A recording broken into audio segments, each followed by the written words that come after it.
Lace 'em up, let's start the show. We're digging in with Tripp.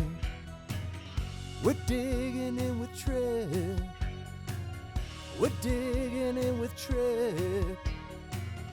We're digging in with Tripp. We're digging in with Tripp today, yeah. No problem getting up for this upcoming episode. With Jordan Staal having played his 1,000th game last night.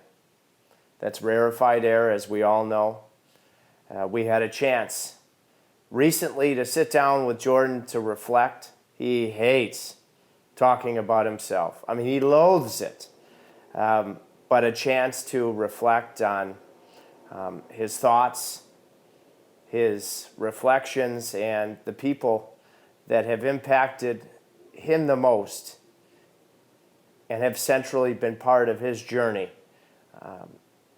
to this point on and off the ice.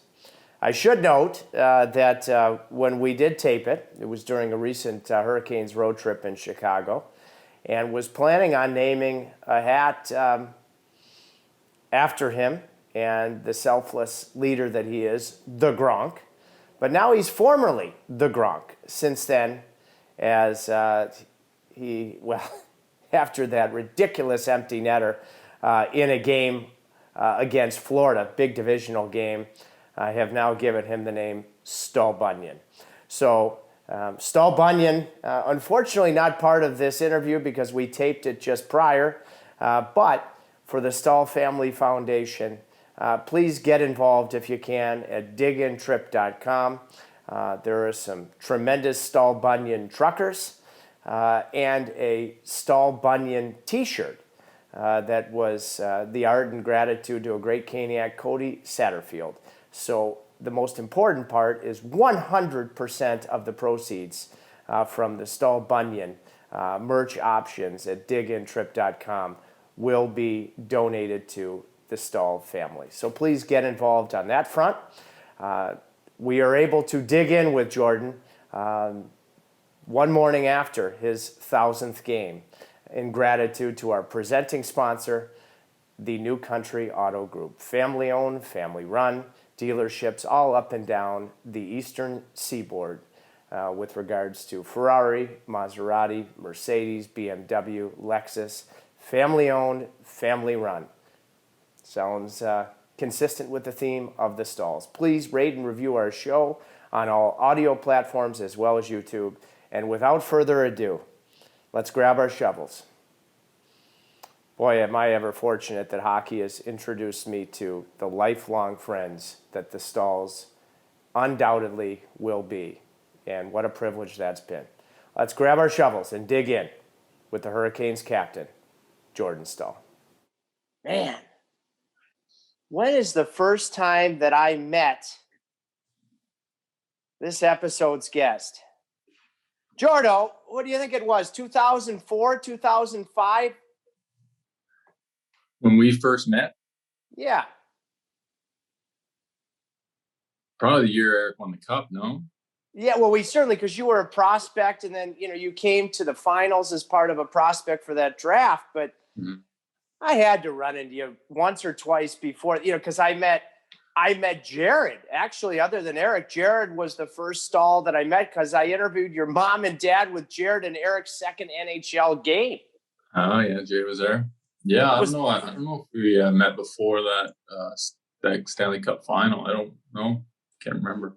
Yeah, it was obviously memorable to you. I mean, that was, I said when Eric dug, when Eric dug in, when in Eric's first home game against Florida, I interviewed your mom and dad and Jared, and was the only time I was ever taller than a Staal. Boy, did you stand on something? Well, how old was Jared? Okay. Yeah, I know. He probably was pretty close to eye level, I'm sure, with you at that point. Oh, you're lucky I don't have a Napoleon complex. Hey, speaking of which, everything under the sun has been talked about your childhood.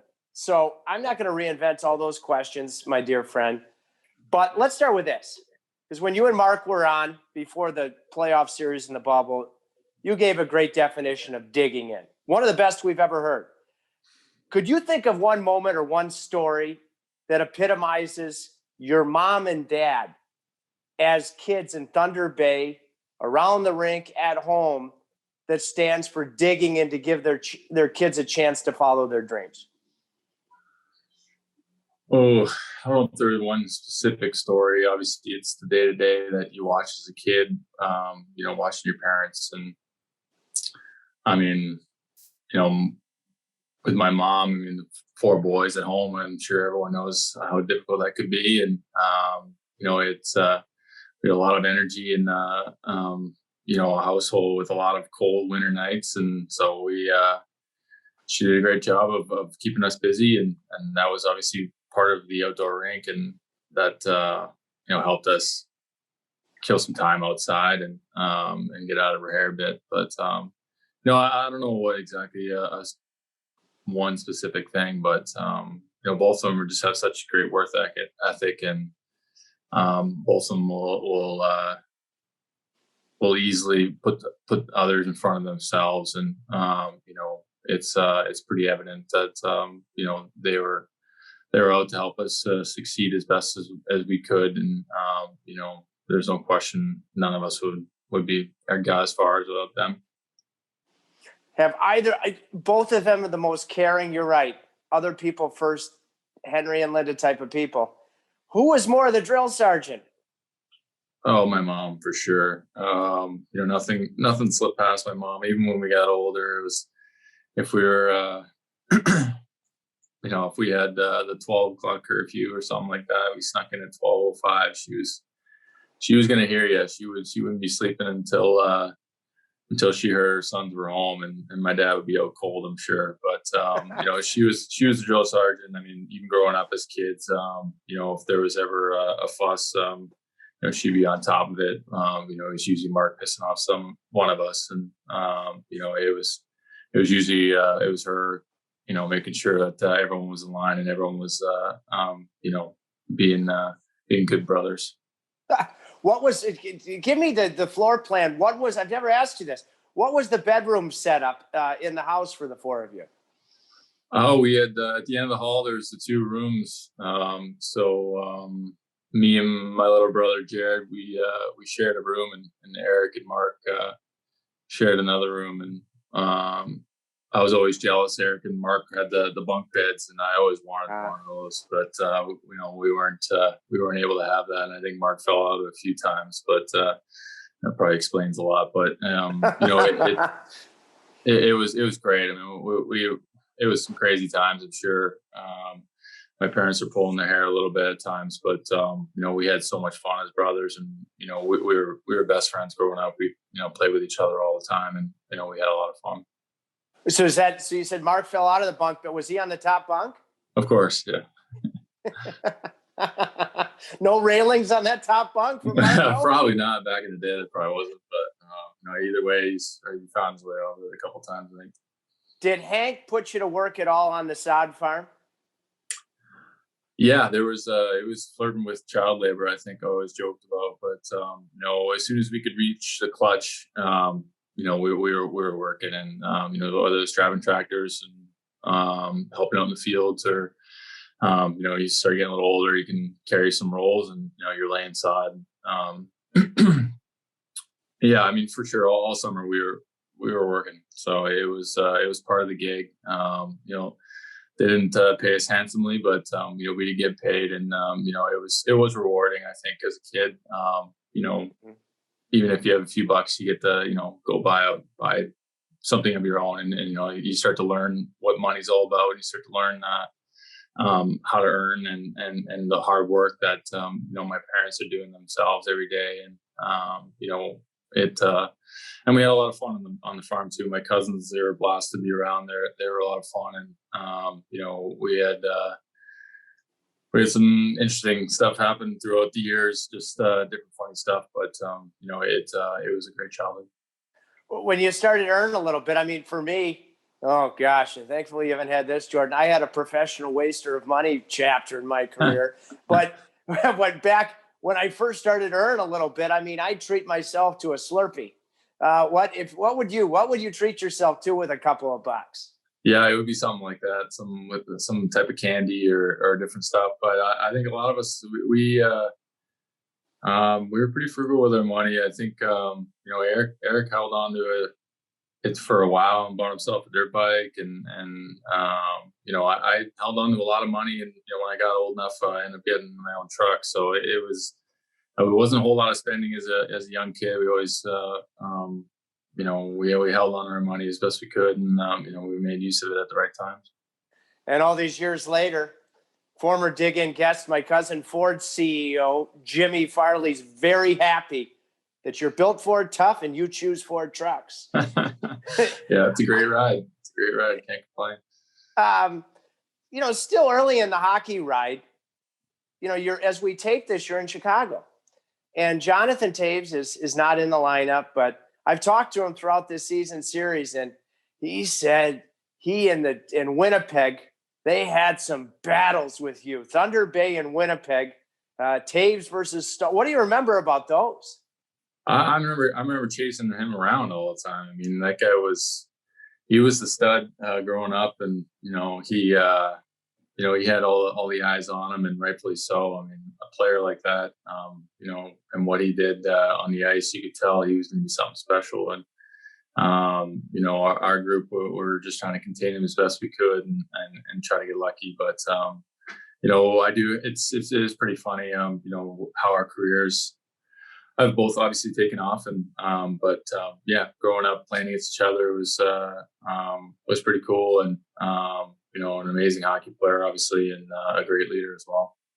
He went to North Dakota. You end up going and getting it done in Peterborough, like Eric did. Did you ever think about college, Jordo? Following the brothers seemed kind of simple decision for me. Even before I even had to make that decision, Eric was already in NHL. So I mean, in my mind, if my brother can do it, so can I. So that was kind of my decision right away. Can't say I really love school in general, so I wasn't all that excited about it. But I wasn't all that bad with it. But obviously, playing 68 games in juniors and knowing that you're going to be with the same group of guys hanging out, and seemed like a lot of fun for me, and a quicker way to get to the NHL where I wanted to be. And, I was obviously blessed to make it very early. Wow! Quickly, what was your best subject in school? Oh, gym, I guess. No, I enjoyed. I did enjoy math. I felt like the simplicity of knowing it was right and wrong. I wasn't very good at BS my way through English or anything like that. So math, I wouldn't say I was amazing at it, but I enjoyed finding the problems and solving them and hopefully getting them right. Mr. Analytics, Jordan Staal. Peterborough. First of all, were you always a forward? Were you always a centerman? Did you try anything else out? I was always a forward, always a centerman. Can't say I ever really flirted with playing defense. So that's an easy answer. I guess that never really changed. Peterborough, you went to Memorial Cup. What a franchise the Petes are. Long have been producing players like your brother Eric, Steve Yzerman. I mean, just scratching the surface. What would you say? Who was your coach? Did you have a couple? I asked that, Jordo, because you came into the NHL already a reliable defensive forward. So who do you point to for that ability to be in front of that part of the game? Yeah, and you're right. I had a coach named Dick Todd, and he was very good at coaching in general, but cultivating a good culture and for players, and to learn how to play the right way and do the right things, and obviously created a team that was very successful too. So I do owe him a bunch, and quite a few other people in Peterborough, to kind of get me ready as quickly as I did for the next level. And Peterborough is definitely not one that selfishly wants to hold on to players so they can kind of get better. They're in it to, create players that, hopefully create a career for themselves. And they did a great job with myself and Eric included, and a lot of other players, and I had a lot of fun there too. And a lot of great people, my billets and all those people there. So it was a fun 2 years. Did I really want to come back? I knew I had a lot of fun if I did. I was happy to be in Pittsburgh my first year, but it was a lot of good times there. Did you know this is all whirlwind because your brother Eric, also known as Mr. GQ, from when I accompanied him to a GQ shoot early in his career. That's why he's in my cell phone as that. So he leads the playoffs in scoring after a 100-point year, and wins the Stanley Cup. Then you go, where was the draft? Vancouver. So Eric Johnson, I think, goes 1 to St. Louis. Did you went 2? Did Eric make it was your whole family, including Eric, at the draft? And did you know that you were going to go to Pittsburgh? Tell me about the most memorable part of the draft experience. I didn't know where I was going to go. My whole family was there. Eric was obviously in a whirlwind of after winning the cup and all that fun stuff that comes along with it. But I mean, he was kind of just touring with the cup, and I think the cup ended up going to the draft most times anyway. So he was kind of just following that around. If that wasn't there, I don't know if he would have showed up or not. But the rest of my family was there, and it was a really cool experience. I think my most memorable moment would be walking up the steps and, you hear Gary Bettman say, "Welcome to the NHL." And that was kind of hit me moment. And, you dream about doing that and you as a kid and, hearing that and, and meeting Mario and all the people that were up on that stage, and knowing the franchise you're stepping into, was definitely a surreal moment and something that hit me pretty hard, and something I was, very proud of as a personal player, and then just happy that I could share that with my family as well. I'm going to have to let that absorb for a second. That's good stuff. Better than good stuff.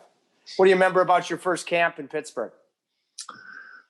I remember Malkin, and I remember how good he was, going into the rookie camp, the mini rookie camp before the big camp. And I didn't really know what to expect. I mean, I was just kind of going in there and obviously just playing as well as I can and see what happens. And, I think for me, it was in that scenario, it was kind of a win-win. And no one was really expecting me to stick around. And I just had to try to prove them wrong. And, so that made it a lot of fun, and I was kind of more free and, being able to get invited to the main camp and I had a decent camp. I didn't put up crazy numbers in the exhibitions or anything like that, but obviously the coaching staff saw something that they liked, and I was able to start the season, and that right there again was kind of more of a training camp to start the season. Was kind of me just trying out in the first 10 games, and if I wasn't good enough, they'd send me home at game number 9. And if they wanted to keep me, they had to keep me past that 10th game. So, I was fortunate to have a really hot start right at the start. And, I had a few goals right off the bat. So they decided to keep me, and kind of the rest was history. At what point, when you're, should I stay? Should I go? I want to stay. Did you go from the hotel to living with former dig-in guest Hall of Famer Mark Petrus-Recchi? I'm not sure the exact date of moving out of that hotel. Can't say I loved it there at the Marriott. People treat me well, but what an amazing guy Rex was, and to me as a player, looking back, and even now knowing, I had 3 kids, and I can't imagine taking on another one, and all the stuff that they did for me, and Alexa and the kids were awesome. But to take me in, must have been hard. I wouldn't say it was a crazy burden, but it can't be easy. And with the 4 kids that they had, and what an amazing family, and great dude with Rex, and he took care of me. And it was a best case scenario for an 18-year-old to come in the league and watch a pro like that and what he did, on the ice and his day to day. For me, I learned a lot. I'm trying to think, because you mentioned Rex, his wife at the time, Alexa. When you were living there, I stayed after a game and went to home with Rex, and I dug into his wine cellar. I mean, and it's a heck of a cellar. And I mean, I want to say it's beneath the ground. You have to go. And I mean, we dug in. And I believe that your dad, Hank, I think he's perhaps dug in there with Rex a time or two. Yeah, there's a few. I'm sure if you went down the list, there'd be a long list of people that dug in that wine cellar, and myself included. Can't say I was ever really a red wine connoisseur. Moving into that house, but coming out of it, he definitely showed me the finer things in life. And man, he opened up some good bottles, and I was learning a lot. I was soaking it all in, and the ups and downs of a season and all that stuff that comes along with our amazing sport. He had it all figured out, and I was there like a sponge, and I enjoyed every minute of it. Yeah, he's you come out of his crib a regular sommelier. Yeah, exactly. So you move forward, and I mean, my gosh, this is how you build. This is how you win. Sydney, you mentioned Evgeny Malkin. Let me first ask about Malkin, because I have gotten to know Sydney well over the years, but I still don't know the guy they called Gino that well. But I just can't help but marvel at his sense of humor. Is he as funny as he seems? Yeah, he is. It was even more entertaining because he didn't really know much English, but he tried to be funny, which made it even more funny. Coming in, a real funny guy, fun to hang out with, and just a good dude all around. And another guy that had so much talent and the work ethic to boot. And it made playing for that team that much easier with what he could do on the ice. And he was another great leader, including with Sid, and what those two can do is pretty remarkable, obviously, over their careers, and the way they've carried that team over some big victories and some big cups wins. So I was in good hands right off the bat. What was your favorite Sidney Crosby teammate or friend memory so far? Oh, I'm sure there'd be a few stories I could tell that probably Sid wouldn't be too happy about. But he's a former dig-in guest. Go for it. That doesn't surprise me. He's, I always enjoyed, his superstitions. I always thought they were pretty funny. And he did it just to do it sometimes, and I always made it laugh. But we had a couple times, I guess. One time before a game, I don't know what I was doing, but I guess I wanted to spit in the garbage can, and I guess his stick was a little bit close to it, and I missed the garbage can and landed on his blade. And he gave me the eyeball, but he didn't really say much else. And I'm like, all right. And then sure enough, Sid, who pretty much does this every other night, scores a hat trick, and didn't think much of it. But for the following, I don't know how many games it was, probably the rest of the season, he would stick his stick right in my mouth, and I'd have to spit on it for every game.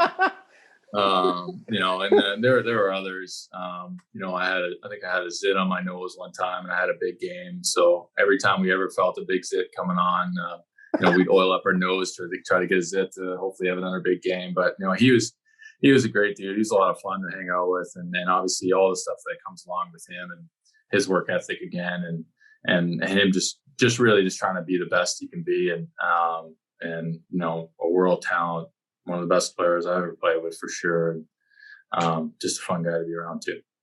Uncharted territory, because we're now talking to digging in about a saliva alert, and you might want to start, you might want to start sleeping in a bed of potato chips and try to get the zits in rare form. Yeah, no, yeah, I got to fire those up again. Get the big nose, a couple zits.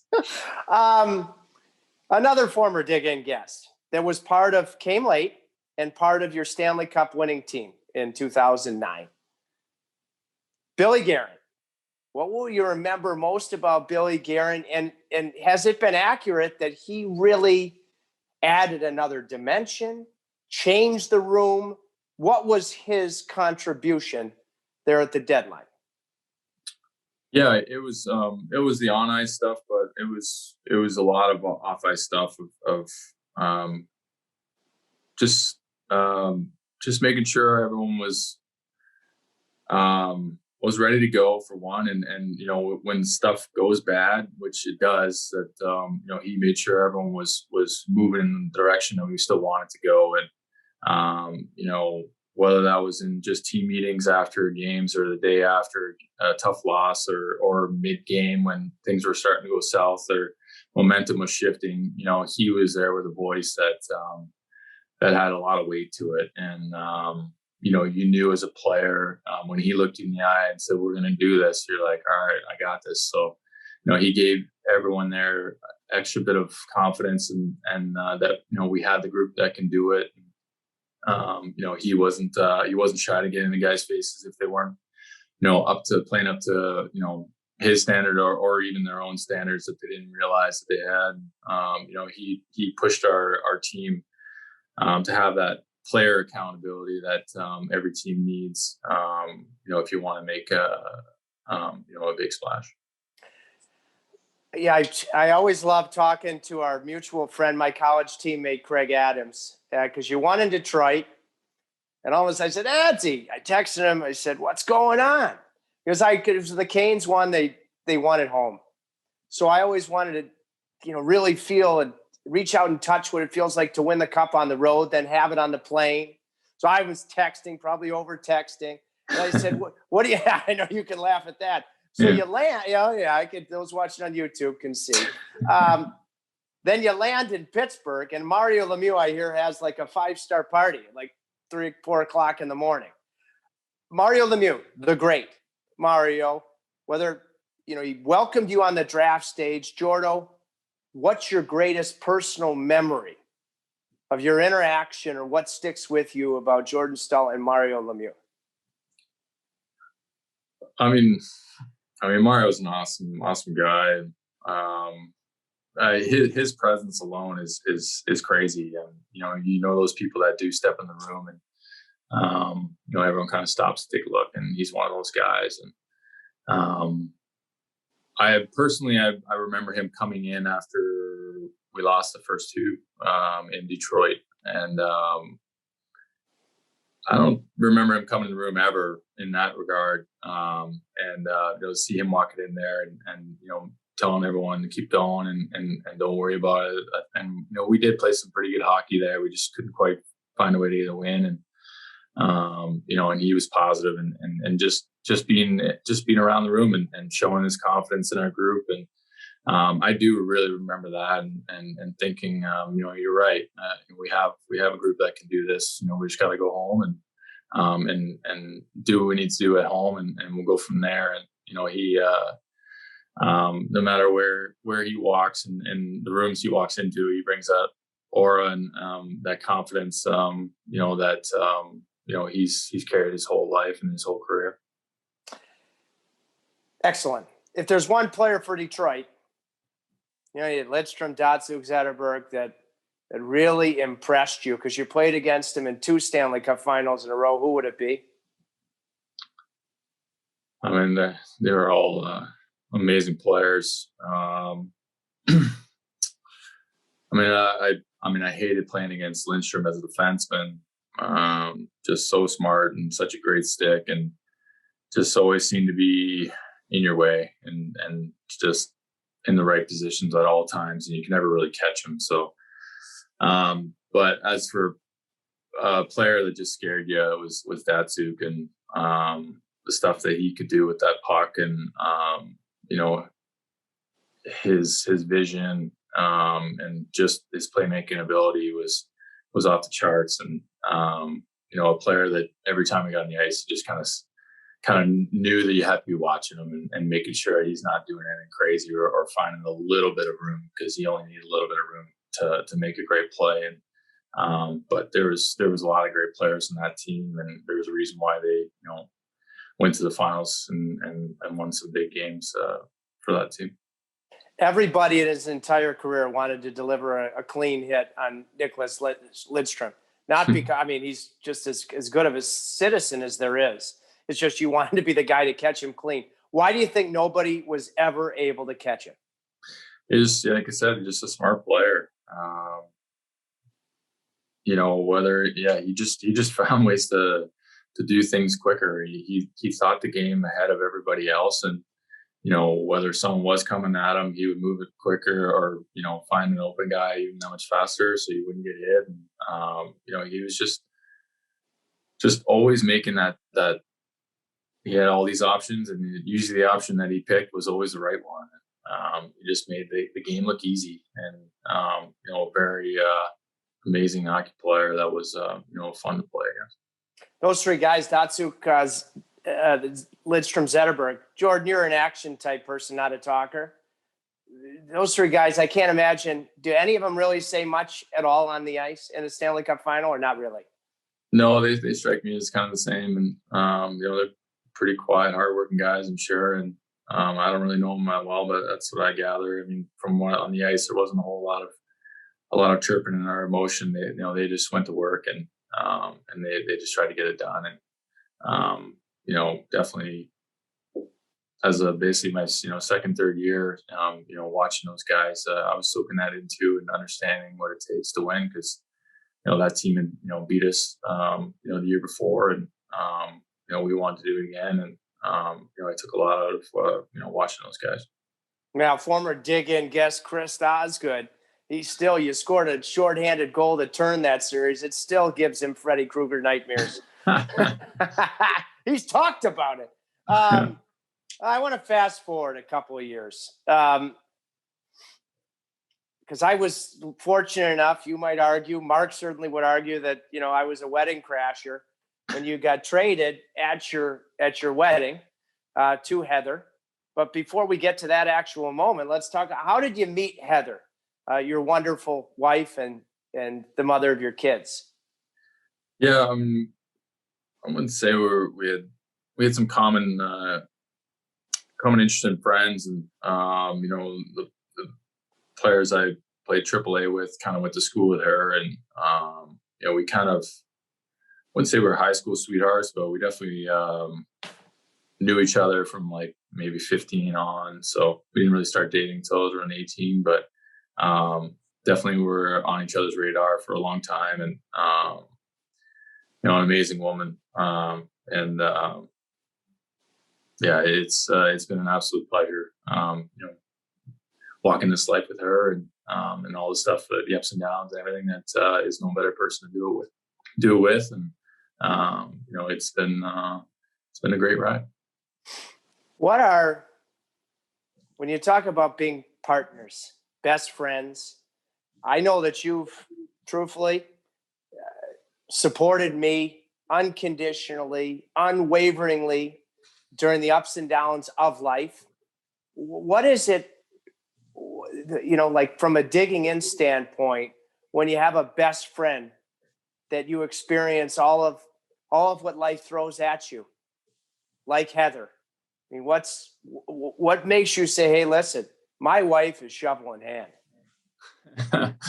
Yeah, I mean, it's like you said, there's no better feeling. I mean, having a person there for you. I mean, it's someone that can rebound stuff off you having, a bad day or a bad week or a bad year, all that stuff. I mean, and then someone that at the same time could celebrate, obviously all the good stuff too. And it's just she's so steady. Like she's very steady, and every day she doesn't change a ton. And I can be up and down a lot throughout the season, and she's always just there to listen, and with my work, and obviously she's on the ball with the kids, with me being on the road a fair amount and all that stuff. So she's been an amazing partner and, the love of my life. And I know it's been a blessing.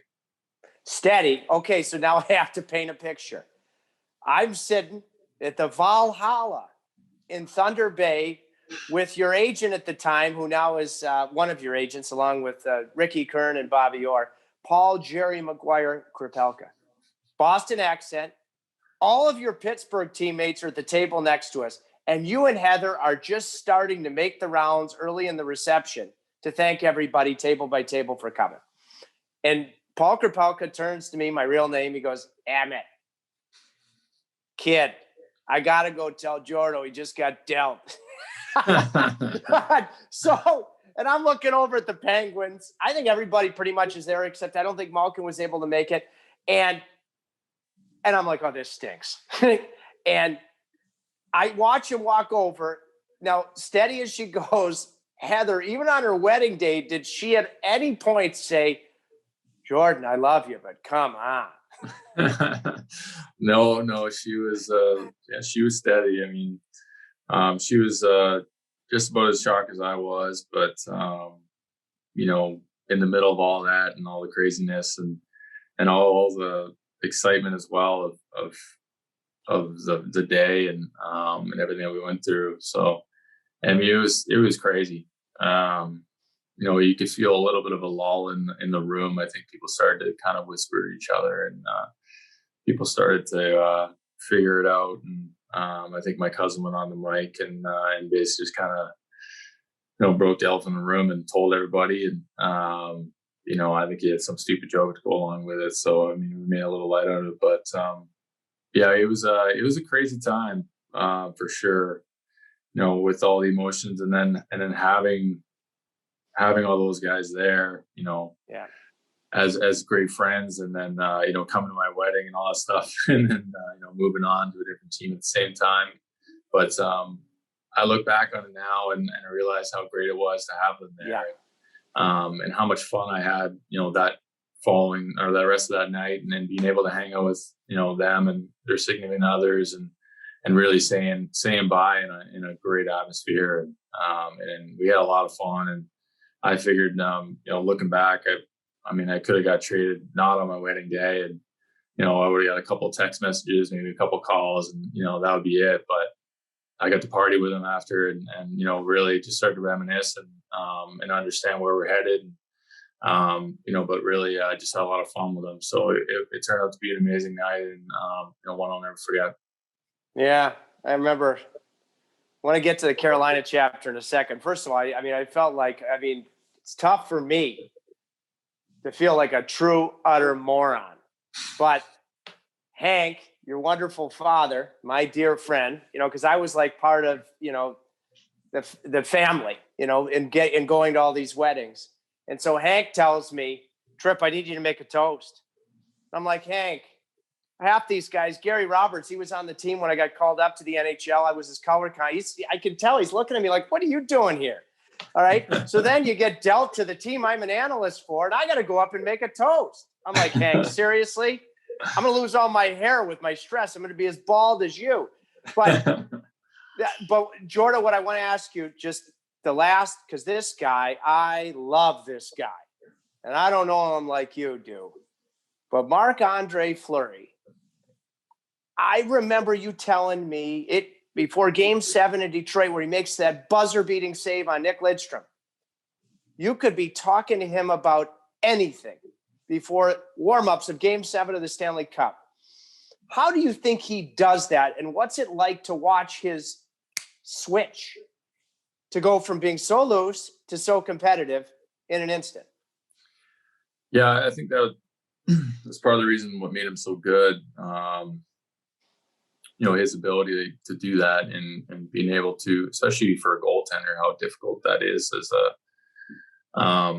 in that position in general. But yeah, no, I vividly remember before the Game 7, I remember Sid, in the zone, just not talking to anybody. And then, I remember Flower like taping some thing on his shirt and bounced around like he always did. And I remember thinking we should be in good hands. I think Sid was dialed in, and and Flower was his usual joking self. And I think for Flower, just an amazing competitor again as well. And but at the same time, is there to have a good time and enjoy what he's doing with the people around him. And just a lot of fun to be around, and always joking, and makes it for some entertaining hockey when you're playing in front of them. Yeah, I don't know how you can't absolutely adore the guy. Okay, things we both know. It was tough sledding for quite a while. Some injuries. Remember, the collision with Josh Georges in Buffalo in the preseason. You broke your leg. Always dreamt, and I'm still holding out hope that you win a cup with one of your brothers. You and Eric have won separately. I want to see the two of you win together. But do you remember any particular moment? Tough sledding, couldn't find your groove as a team, that you were able to move on from the Pittsburgh chapter and in every sense feel like a Carolina Hurricane? I think there's always be a spot in Pittsburgh in my heart. I had a lot of fun and a lot of great memories, a lot of good people there and teammates. I think when I got to the point where I realized I played more games as a Hurricane and a Pittsburgh Penguin was kind of was not an eye opener, but a moment of I'm turning into a Caniac here, and it didn't take long to figure that out. We started putting together some wins, and making the playoffs, I think, was a big one for me, and really seeing and Roddy taking over. I think really just seeing what the potential of this team could be, and really mentally dug myself into Hurricane land, and it's been an absolute blast these last few years, and with a team that is just so much fun to play with all the guys, kind of very similar feeling as I had in Pittsburgh, and that's what you want. And we care for each other, and we compete, and we want to win for each other, and the culture that Roddy's brought in, it's easy to jump on board. We have the guys that can do it too, so it's been a lot of fun. I can't imagine that there's another team in the league, and I can't even think in the history of the league, that has a coach and a captain that are such similar personalities and played the same position and played the game or play the game in such a similar way. What is that like, partner? And what kind of advantage in the chemistry and relationship with your coach as the captain does that provide? I'm not sure. I think,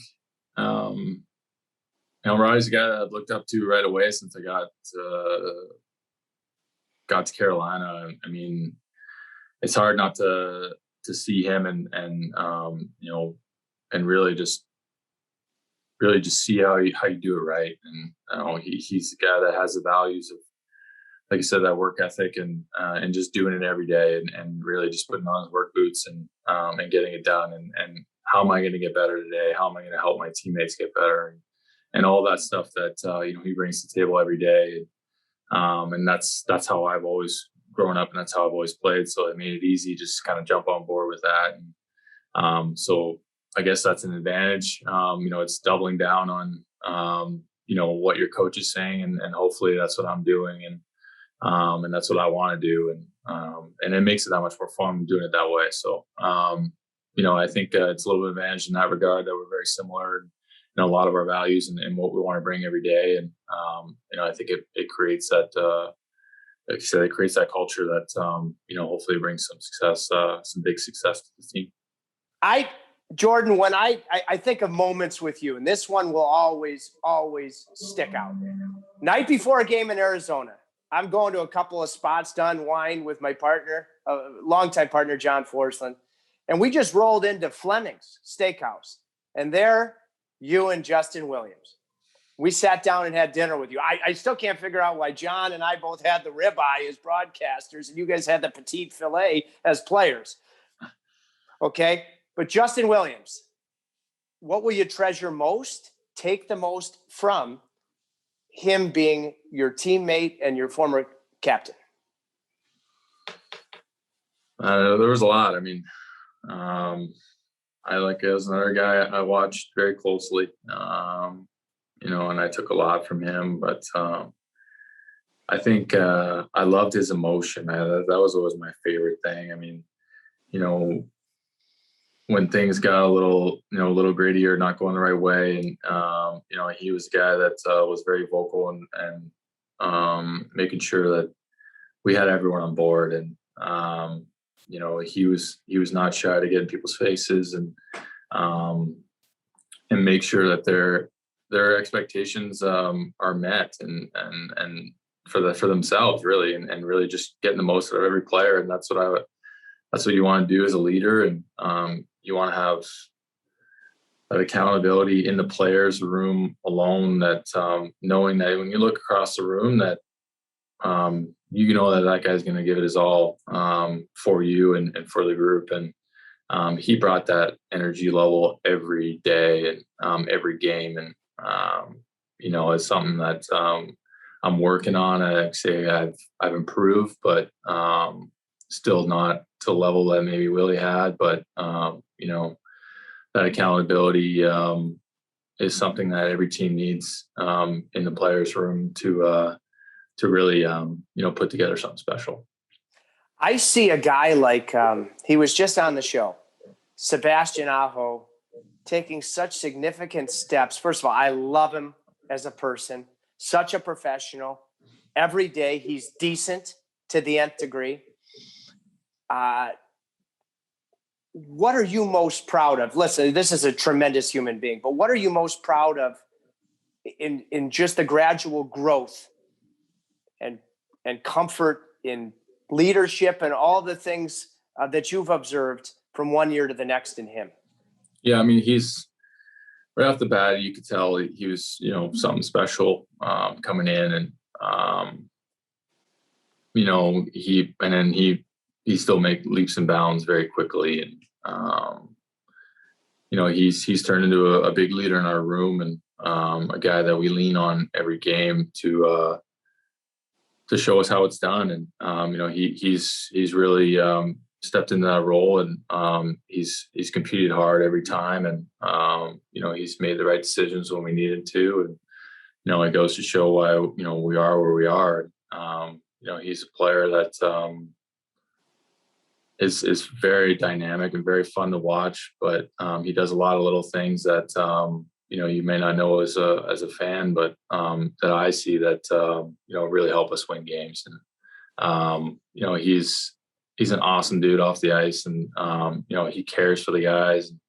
He loves just hanging out, and understands the care factor of what you need as a group, and being able to enjoy competing with guys you love, and how much that brings you to another level as well. And he's learning very quickly what it takes, and hopefully he'll get it done, and I'll be around.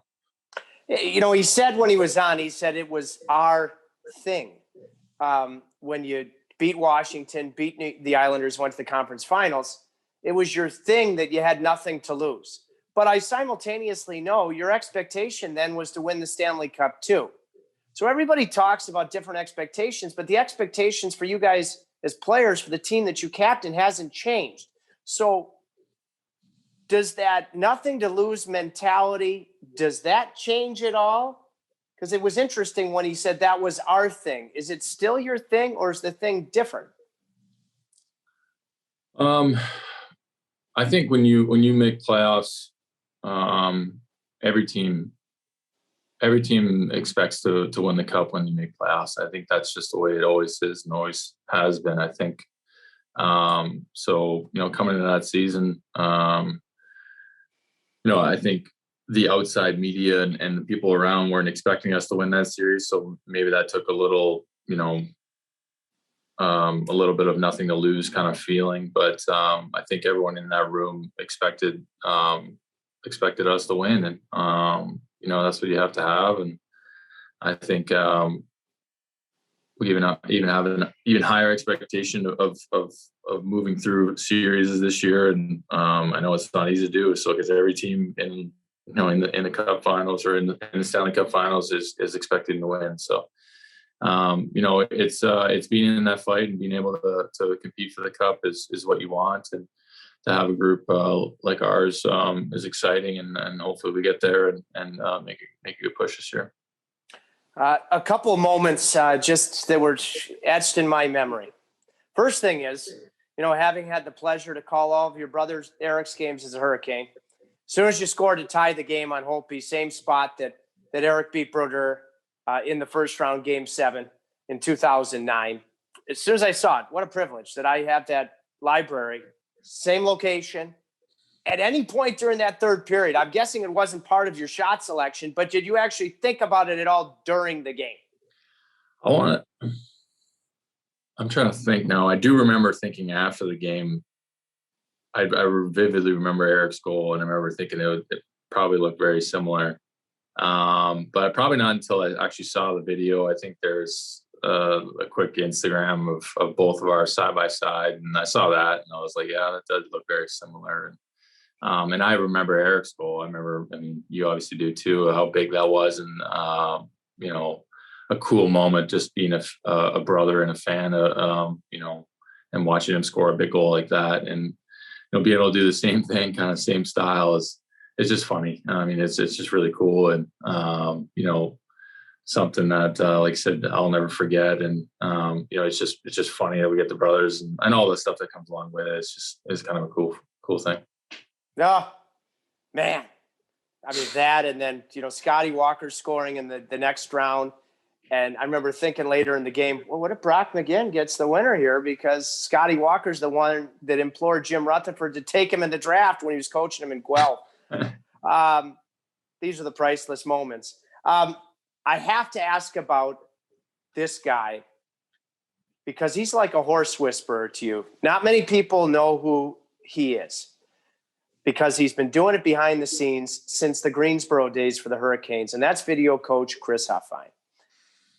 I haven't been traveling with you this year, but so many times the guys hustle off the plane when we get back late at night, wee hours of the morning, and you're so caring. You have a great relationship with Chris, and he knows the game. I see you by his pickup truck, and you guys are talking about things, probably breaking down the game, just because people will otherwise never know who Chris Huffine is.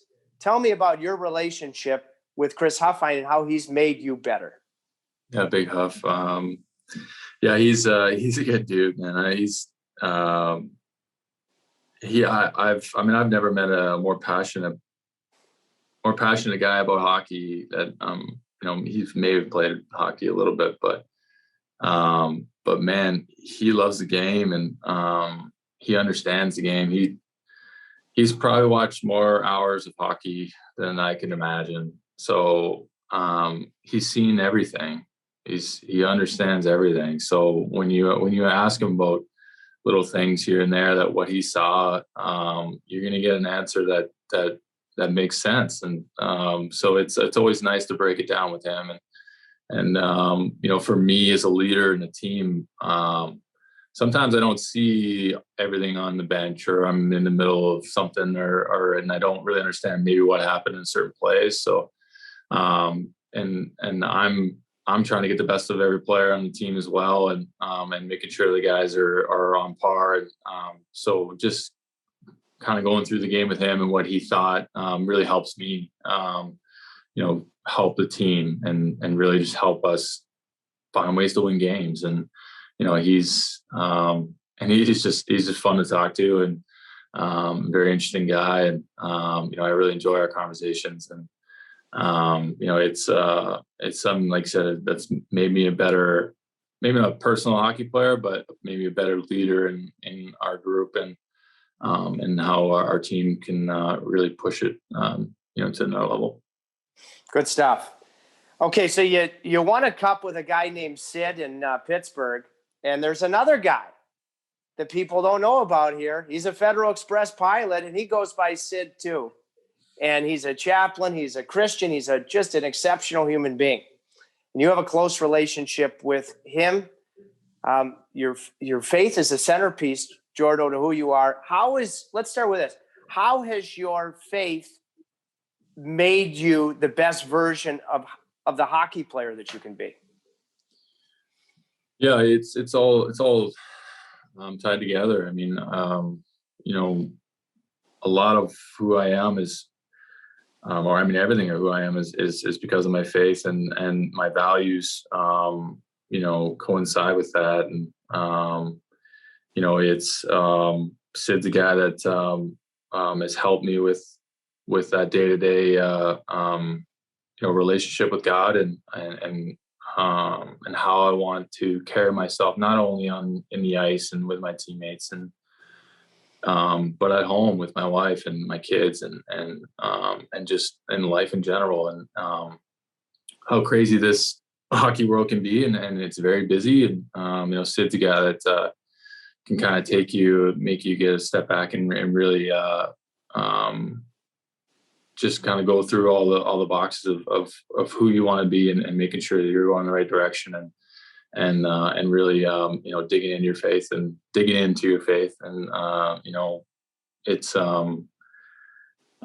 it's exactly a guy that I need, and not only that, we got guys like Jacob and James, and guys in the room that we've leaned on each other a little bit, to make sure that we're on par, not only for the game of hockey and our job, but the most important thing is our faith, and our life around hockey.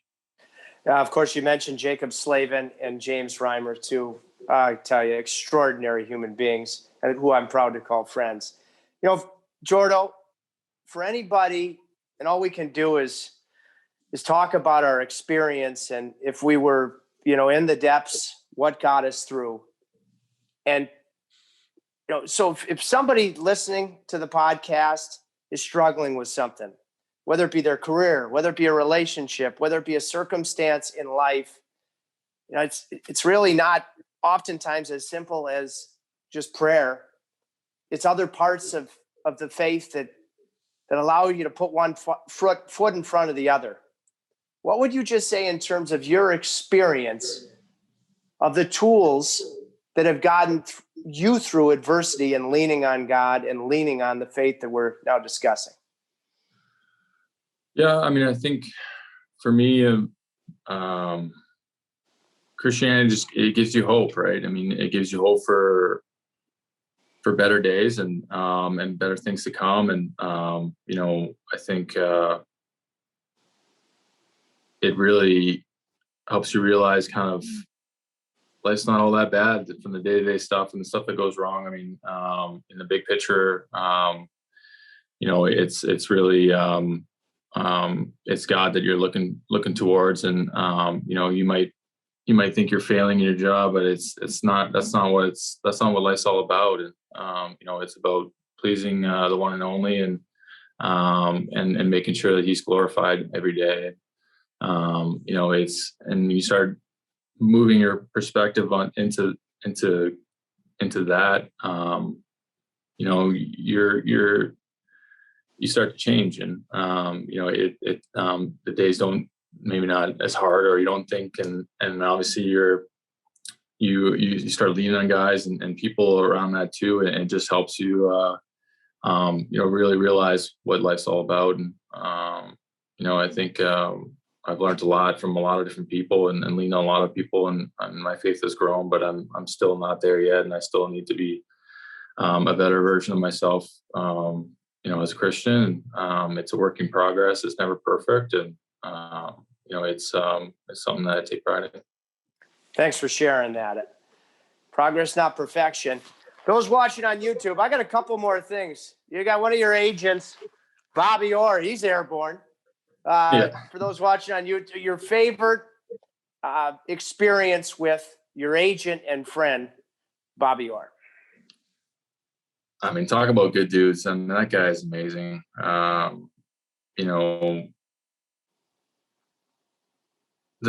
just like, I mean, another guy that walks in the room and everyone's kind of like, whoa, and he treats everybody the same, and you know, he's got the time for anybody, and you know, he's such a special guy, and he's a joy to be around, and you know, his life, I mean, it's probably been crazy, and you know, very demanding, and people trying to take his time, but you know, he's been so gracious and so amazing, and you know, he's come up to our golf tournament, and I mean, I don't know why sometimes, but you know, he went through it all, and everyone in Thunder Bay just left feeling absolutely like they were the greatest person in the world when, you know, when he met them. So it just, he's one of those guys that you know, like you said, are just steady and treats everyone the same, and is just an amazing guy that you know,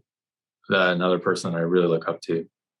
Has there been any stretch during your career where he's been a friend with great advice about your game, or obviously one of the greats that's ever played the game, where you've been fighting it and he's helped get you back on track? Yeah, he's been on top. He watches a lot of hockey too. You know, obviously with all the guys he has in his group, but you know, including myself, he's helped me through you know, the tough times in your career, which everyone has, and you know, he's been there for me as well, and with some great advice. So you know, someone that I also will forever be you know, in debt to. Any particular advice you can share?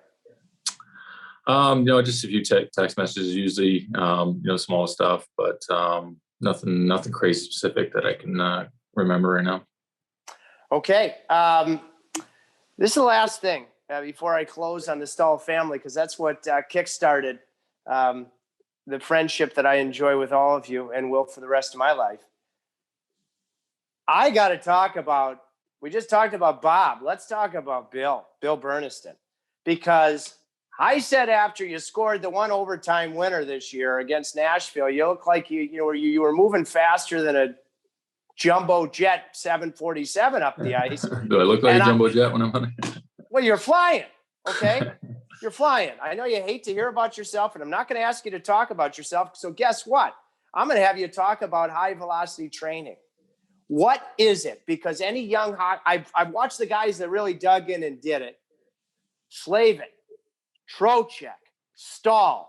You guys were the stalwarts. What is it on all fronts to create explosiveness? Because it's paid dividends. Dig in. Yeah, all three of us were digging in this summer together, working out, and it helps just being able to work out with those guys to push each other as well, which is another thing. But obviously Billy's a great trainer, and he wants to be the best, and you know, he's helped me out a lot on the off season stuff, and making sure that you know, I turned 32, 33, 34, that I'm not a crazy step behind, that I'm up there with everyone else. So he helped me a lot this summer. You know, I was fortunate enough to practice or work out at our new facility, which was amazing. And, you know, it really helped me have a great start to the season, and hopefully, you know, continue to play well. But, you know, Billy's a guy that's going to show up and be consistent and constant. He's always in a great mood, and always willing to be a fountain, he said, and not a drain. So he's a guy that's fun to be around, and you know, he's able to kind of get the best of everyone in the gym in that aspect. Never heard that before. I'm going to take that with me. Be a fountain, not a drain. But you still didn't. The velocity part of it has trained. How does what he does? And is it the same that you've done throughout your career, or is it different with regards to focusing on quick, explosive reps? I mean, what's that part of it?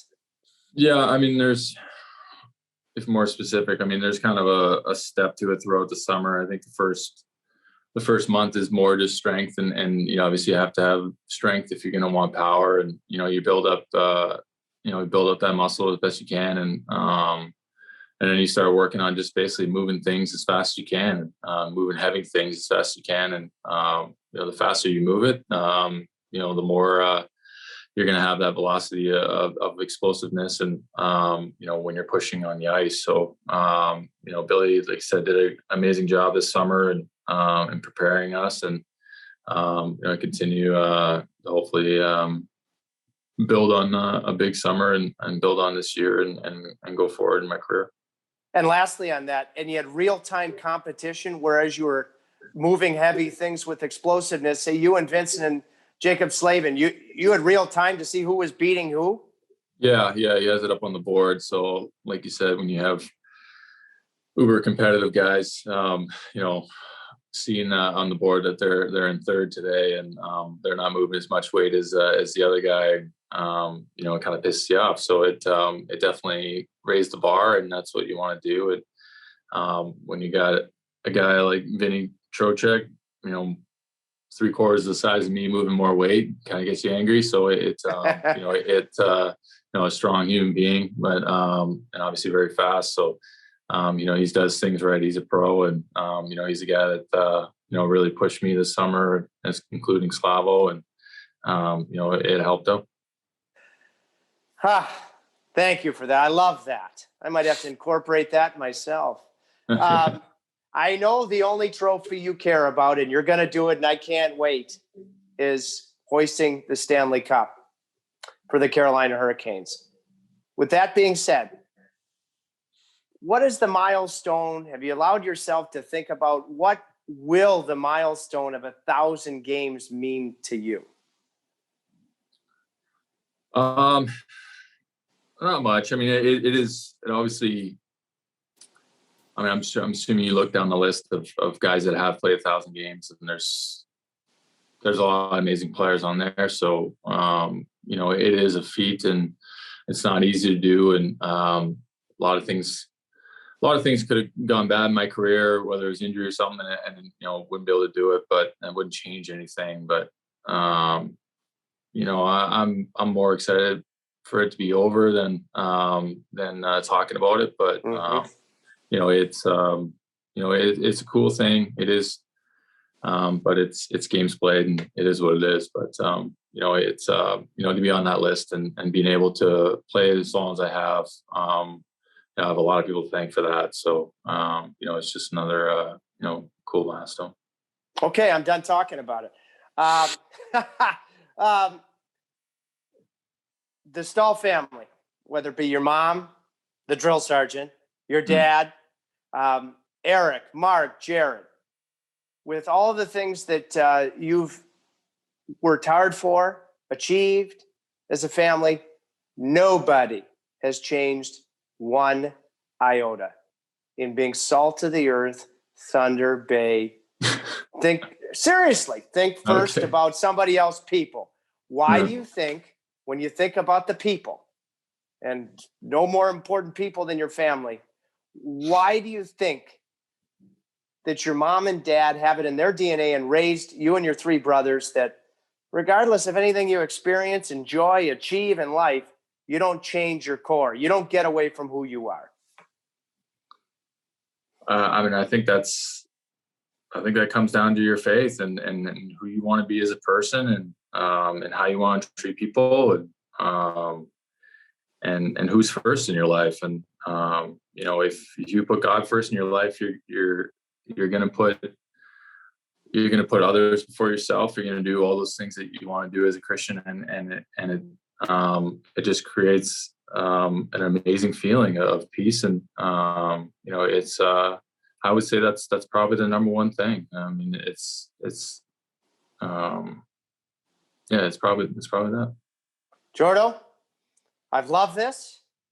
I am going to announce right now the trucker that I'm wearing will officially, guess what? It's been called the long haul. It is switching. It is switching for those watching on YouTube. It is switching from the long haul to the Gronk. That Gronk. So like Colby Armstrong, what happened? What was in Pittsburgh? When did he first say in the room, "Hey, Jordo, you're the Gronk"? When did he come up with the nickname? Because now the hat's going to be named the Gronk. Yeah, I'm not sure when it came out, but I was looking back and or thinking about it. I mean, I was 18 years old, 17 really, and I was 6'4", 220 pounds. So they were probably thinking this a little weird. I mean, this kid's like some weird ass guy from Thunder Bay that is an absolutely huge kid that